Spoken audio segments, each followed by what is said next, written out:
वालेकुम express news के साथ मैं हूं एमन चौधरी। मैं हूं मोहम्मद दानिश और मैं हूं हिफ्ज़ा इम्तियाज। हेडलाइंस आपने जानी, बुलेटिन का आगाज करेंगे इस खबर के साथ कि अशाए खुरोनोश अद्वियात का 80 ट्रकों पर मुश्तमिल काफिला कुर्रम रवाना ना हो सका। ज़िला इंतजामिया के मुताबिक कुर्रम रोड क्लियर होते ही अशाए खुरोनोश का काफिला रवाना कर दिया जाएगा। मेन शाहरा पर सुबह 6 से शाम 6 बजे तक कर्फ्यू नाफिज रहेगा। मुशीर इत्तलात के पी बैरिस्टर सैफ कहते हैं अमन मुआहिदा बरकरार है। वज़ीर-ए-आज़म की ज़ेर सदारत इंसानी स्मगलिंग के खिलाफ इक़दाम पर जायज़ा इजलास हुआ। शहबाज शरीफ ने इंसानी स्मगलिंग में मुलव्वस सरकारी एहलकारों के खिलाफ हालिया इक़दाम पर FIA को सराहा। कहा इंसानी स्मगलर्स के सहूलतकार सरकारी अफसरान के खिलाफ हालिया तादीबी कार्रवाइयों का आगाज़ खुश आइंद है। सहूलतकारों के खिलाफ तादीबी कार्रवाई के बाद सख्त ताज़ियरी इक़दाम भी उठाए जाएंगे। इंसानी स्मगलर्स की असासों ज़ब्तगी के लिए फौरी कानूनी कार्रवाई अमल में लाई जाए। तलबा कभी अपने मुल्क के खिलाफ काम ना करें। वज़ीर आला पंजाब का मुल्तान में होनहार स्कॉलरशिप प्रोग्राम की तकरीब से खिताब। तलबा किसी का ईंधन मत बने, जलाओ घिराव के बहकावे में कभी ना आए। ये बात अच्छी होती तो कभी माफ़ी मांग कर जेलों से बाहर ना आते। वज़ीर आला मरियम नवाज का होनहार स्कॉलरशिप 100 अरब तक बढ़ाने का ऐलान। मरियम नवाज का अगले साल 1 लाख ई-बाइक्स मुफ्त देने का भी ऐलान। मरियम नवाज ने होनहार तलबा में वज़ाइफ भी तकसीम किए। कभी अपने मुल्क के खिलाफ नहीं जाओगे। जो आपको ये कह दे कि आग लगा दो अपने मुल्क को, मेट्रो बस के जंगले तोड़ दो, सड़कें ब्लॉक कर दो, कारोबार बंद कर दो, रास्ते रोक दो, घेराव कर लो, पेट्रोल बॉम्ब्स फेंक दो, गोलियां चला दो, पुलिस वालों के सर तोड़ दो। मेरे बच्चों ये बात याद रखना, ये कोई सियासी बात नहीं है। एक माँ अपने बच्चों से बात करिए, इस बहकावे में कभी मत आना। अगर ये बात अच्छी होती, किसी का ईंधन मत बनना, अगर ये बात अच्छी होती तो आज वो बच्चे माफ़ी मांग के जेलों से बाहर ना आते। अभी हमने 30,000 इलेक्ट्रिक बाइक्स जो हैं वो हम दे रहे हैं, उसका पहला फेज़ मुकम्मल हो गया है और वो सब के सब स्टूडेंट्स को गए हैं। तो इंशाअल्लाह ताला मेरी पूरी कोशिश होगी, क्योंकि अब हमें इलेक्ट्रिक बाइक्स की तरफ, इलेक्ट्रिक गाड़ियों की तरफ मूव करना चाहिए। कुर्रम में 20-22 साल से कबायली लड़ाई है। सरफराज चेहुआ मौलाना फजल रहमान की तकरीर से खिताब। कहा हमें पता है कि कुर्रम का मसला कैसे हल होगा। कुर्रम में झगड़ा है लेकिन आग कराची तक पहुंच गई। हम मामला ठंडा करने की कोशिश करते हैं तो इश्तियाल दिया जाता है। कुर्रम में आग जल रही है, क्या वजह है कि उसकी गर्मी हंगू और कोहाट तक नहीं पहुंचती और लखनऊ तक पहुंच जाती है? क्या वजह है उसकी गर्मी न हंगू तक पहुंचती है, न कोहाट तक पहुंचती है और कराची तक पहुंच जाती है? तो हम मकामी लोग हैं, हमें पता है कि इस मसले की बुनियाद क्या है और इस मसले के हल के रास्ते क्या हो सकते हैं।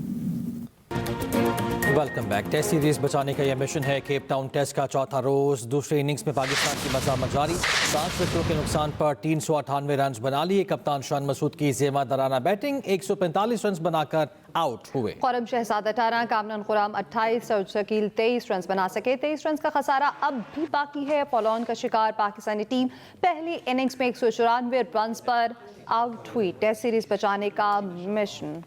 अदालती उमूर से 190 मिलियन पाउंड केस का फैसला एक बार फिर मौखर कर दिया गया। फैसला सुनाने के लिए 13 जनवरी की नई तारीख मुकर्रर की गई है। एहतसाब अदालत के अमले ने नैब और बानी PTI के वकला को आगाह कर दिया। एहतसाब अदालत ने आज फैसले की तारीख मुकर्रर कर रखी थी। दूसरी जानिब सानहा 9 मई के 13 केसेस की समाअत 8 जनवरी तक मुलतवी कर दी गई। इस्लामाबाद हाई कोर्ट ने बानी PTI के खिलाफ तोशाखाना 2 केस को मज़ीद इंक्वायरी का केस करार दे दिया। बानी PTI के तोशाखाना 2 केस में जमानत मंजूरी के तफसीली फैसला जारी। लिखा बिलखारी सेट का तोहफा तोशाखाना में जमा न कराने पर कार्रवाई बनती ही नहीं। प्रोसिक्यूटर के मुताबिक तोहफा जमा न करवा कर बानी PTI और उनकी अहलिया ने प्रोसीजर के खिलाफ वर्जी की। हमारे 2 ही मुतालिबात हैं, कैदियों की रिहाई और जुडिशल कमीशन का क़याम। चेयरमैन तहरीक इंसाफ बैरिस्टर गौहर कहते हैं उम्मीद है कल बानी PTI से मुलाकात हो जाएगी।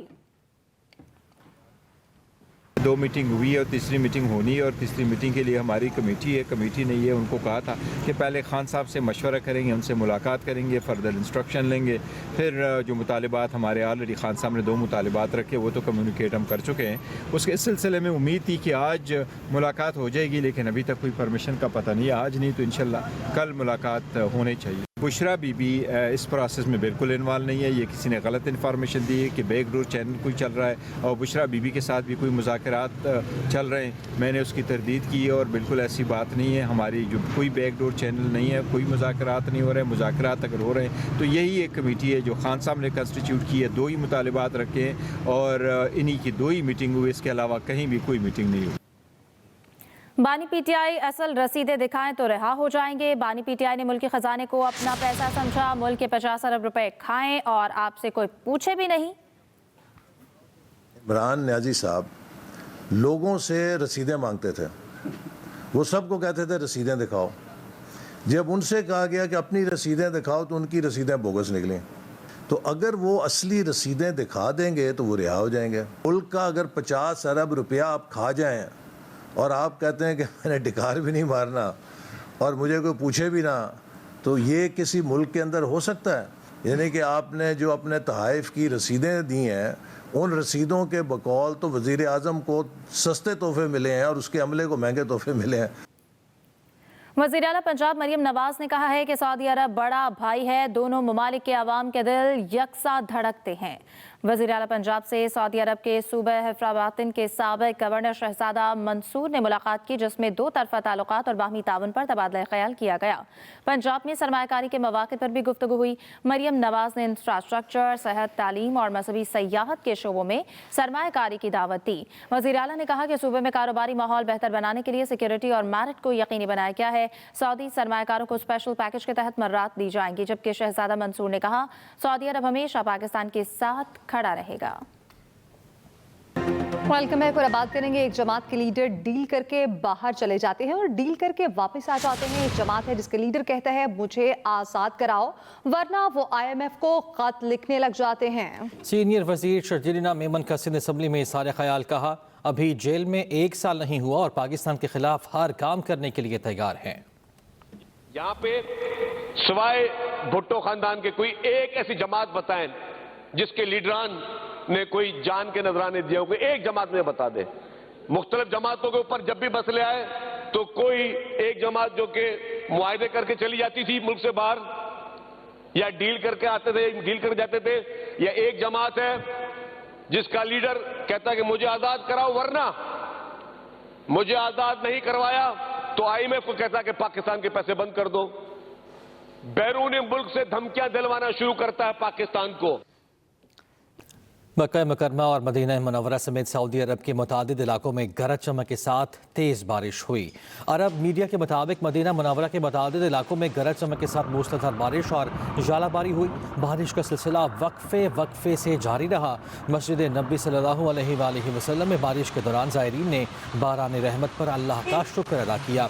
मक्का मुकरमा और जद्दा की अहम शाहराहें भी बारिश के पानी में डूब गईं। निज़ाम ज़िंदगी भी मुतासिर हुआ। इसके साथ ही न्यूज़ स्टूडियोज़ फिल वक्त इतना ही। मज़ीद खबरों और अपडेट्स के लिए आप विजिट कर सकते हैं express.pk। इसके अलावा आप हमें फेसबुक और एक्स पर फॉलो भी कर सकते हैं। देखते रहिए एक्सप्रेस न्यूज़।